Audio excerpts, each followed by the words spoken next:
Steve Thomas, aka Mr. Civilian number 2, back with my brother Terrence Civilian Williams. Wow. Okay. Say, bro. So, what you been doing lately, man? What's been going on? Man, I've been chilling, still doing the nonprofit, man, with the kids, doing the bounce house stuff. Still do the prison ministry with the church. Doing my thing around Texas, man. It's life been good, man. I ain't got no complaints. That's good. So, like, you get a chance to go inside the prison. Yeah, so I got the last time we went to Forest City. So they didn't let me go inside the medium, but I had the chance to go inside the low. Why? What was the difference? I was at the medium is the only thing I could think of, but I wasn't like really tripping. But they let me go in there and say my piece. This was a couple months ago too. So I went in there, got a chance to politic with the fellas, say my piece, man. Everything was good, man. I'm loving it. A chance to give back the way I look at it, because if they actually see the people who came from that lifestyle and walk that walk, they don't have no excuse when they get out here. So how was that experience? Like, you did time there and actually go there, and then you it's like now I'm here, I'm as a civilian. I get to talk to you guys, but I know what y'all going through because I was here before, and then you gotta leave, man. What was that like? The leaving part is the hurting part, because you feel like you're making a difference. And I know it sounds like cliche, but like when you doing what you think you was called to do, and I said think because some people aren't called, but if God calls you to walk that walk, it's like you get a joy out of helping people. So when it's time to leave, it's like bittersweet, like a hurting feeling because you're leaving them, but it's also joyous because you know you did your job. And the ones that take heed to it, you're like, okay, they're gonna be all right when they come home. Man, that's good, man. I was like, man, that gotta be a wonderful feeling to just to be able to, I come from where y'all come from, so I know people could relate. And I know it's like guys may look at it like, you know what? If this man can go home, get his life together, then come back. Because some people be like, man, I ain't never come back over. I don't know, going to jail. All he coming to talk to y'all. I holler at y'all, make a video, send a CD and stuff. You know what I'm saying? For you just to Right. go back. You know what I'm saying, bro? That's pretty cool, man. That's pretty cool, man. That's real cool. I like that. So like, what you got coming up next? For us with the dime profit, or like what y'all got going? So the church I attend is in Oak Cliff, Dallas. It's called PTW. So they do a bunch of mission trips. So they always going to other countries, predominantly the Hispanic countries, Honduras, Mexico, all those places. So the vision is to get to the prisons in those places. My pastor ain't okayed it 100% yet, because he be having his own agenda when he go there. But that's the vision that I see for now. So I always wanted to like bring that to him, but when I first got there, I had some stuff I had to work out with myself. So when they say when God call you, you ain't 100% yourself anyway, and everybody say, "Oh, I'm a change." Well, you ain't gonna never be 100%. So I get there, a whole bunch of kinks and stuff I had to work out. But now I get it as I got older. I'm like, okay, I understand. So this is why you got to do it this way and not the other way. So you don't get the big head and say, "Oh, it's me," because it ain't you. It's God working through you. Right. Got you. So With just the right balance of gas and electric, you now have the confidence to go further than you ever thought. This car is an SUV with bragging rights. The first ever Mazda CX-90 plug-in hybrid. got you. So how many of y'all go into these prisons? So what I got now is me, and like if I'm going locally, then I'll Hmm. pick somebody local to go with me. So it'll be one or two or three people to go in there. Because everybody they don't even want to do it. And I hate to say that, but a lot of people, if you ask them to come, one already got a prejudice mindset of what prison like, so they don't like to go. So the people that you want to come is usually the people that come from that walk of life. But the problem is getting them to commit. But that's why I say it got to be in your heart. But if you get the homies that been there, then they understand. So you know you go and make a purpose. But if you get a regular everyday civilian, they already got a different mindset of what you there for, what you did, like that type of stuff. Got you, got you, got you. So, how many y'all going now? 2 to 3 when you go in there. Okay, that's all. That's the limit that can go. No, you could go with Mo. That's just who I have with me because I bring the people with me that I know have the same passion that I have. So you the one that this you decide like what prison you want to go target. Yeah, so I gotta submit a request first, and then they gotta okay it. So if I say if I'm going to Louisiana, like, hey, I want to go.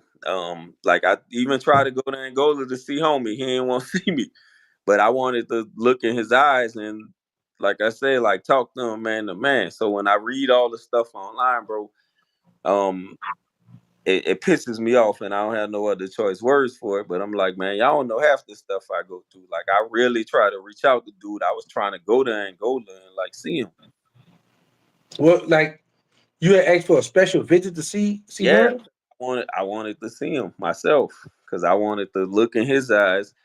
Anybody can tell you anything over the phone, not talk, not say something, or send word through this one or that one. But when you talking to somebody face to face, you read body language. You could look in their eye. You know what's the truth and what's not the truth. So like that's crazy, man. For because like I'm just trying to just put this together. Like you really was like, look, man, I'm gonna come here. I'm gonna sit down and have a man to man talk with you. Yeah, that's what I wanted. So I sent him like 3 kites. Never responded back to me, not once. But I know he got it because when the NAACP contact me, that's the first thing they said. Oh, he got your letter. I said, well, why no response if he got my letter?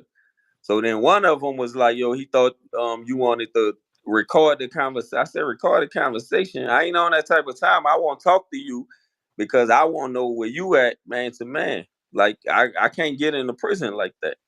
So they was like, this is what it is. And the dude was like, if I signed some affidavit, he was gonna raise the money to give my people what he owe them. This the NAACP talking. It's not him, but he's talking like through him. So I said, okay, if you could do all that, you could give my people what you owe them right now. And they went through all the stuff that they went through, and then he came back. I never heard back from him. So the first president, the one before he retired from Baton Rouge, dude was solid. Like he stayed on the up and up. He ain't know half the stuff that was going on. But when he stepped down, I don't know what's up. The new one was cool. He called with P2, but I haven't heard from them since. So I think it's the attorney that's pulling the strings, the NAACP attorney. But I was like, dude, I'm not like a dummy because whatever you could do with him out here, you could do in there. So it ain't like we begging for something that's not ours. Like my people won that rightfully, and mama and daddy owe, so it wasn't even about me. It was about them. Nothing you could give them gonna bring my brother back. So I was like, hey, do right. If you really say you sorry and all this other stuff that you send through these little flunkies, go ahead and do right. And then we could sit down and we could talk and then that'd be it.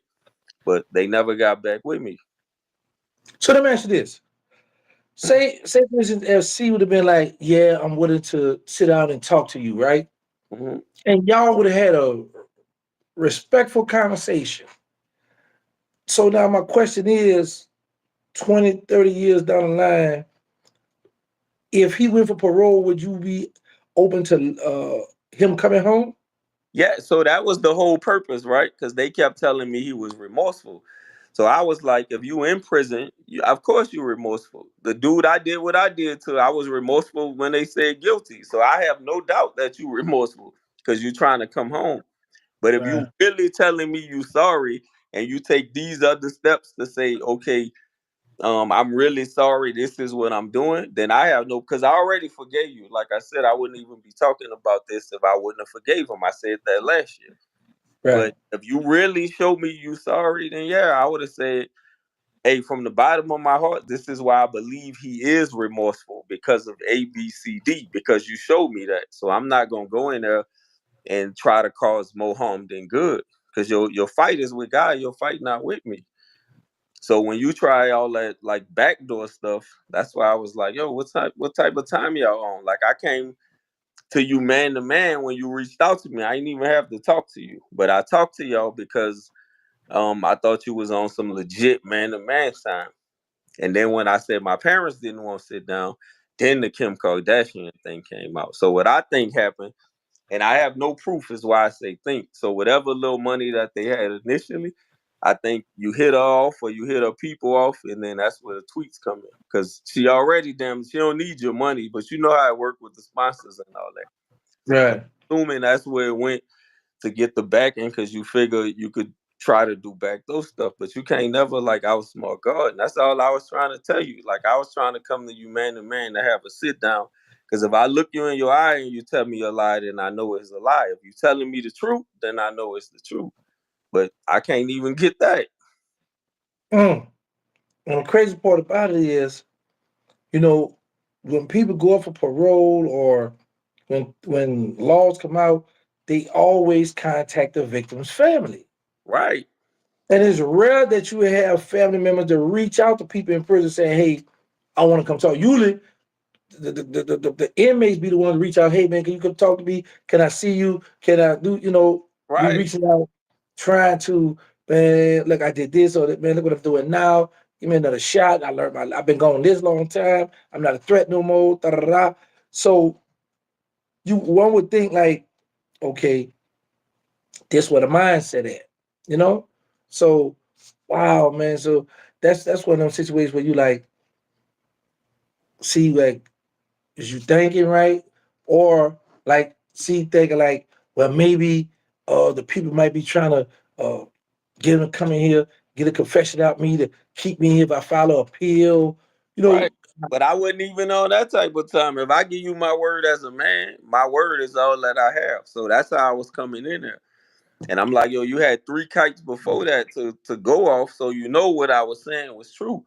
You just didn't want to hear it. That's why I said, like, my respect is for Master P. And people always ask me, how can I like respect one and not the other? Because Master P didn't have to do what he had to do. So the fact that P reached out, P apologized to me and my family, like that means a lot because he didn't have to do that. And like I said, he with the new NAACP guy in the Baton Rouge chapter, it was like if you need something, like holler at him to get through me. And he said it's spill, but like I wasn't going through all that because my problem not with you. My problem is what happened with my brother. So I want to hear from C Murder. But I respect hearing from P because he didn't have to do what he had to do. And like I said, he was solid even in his conversation, man. He was telling me about Glenn. He said Glenn told him don't rap about him no more. He said, guess what I did? I ain't rap about him no more. He said, I respect what Glenn said. So Glenn was like, if you ain't breaking bread, don't put me in no rap songs. I'm trying to come home. You know, Glenn Metz, bless Danielle, let her Barack blessed Danielle, let her come home, but they ain't let Glenn come home. So Glenn, like he still was on the time he was on. So P said, yo, I had to respect that. So guess what? I ain't rap about him no more. I ain't say nothing.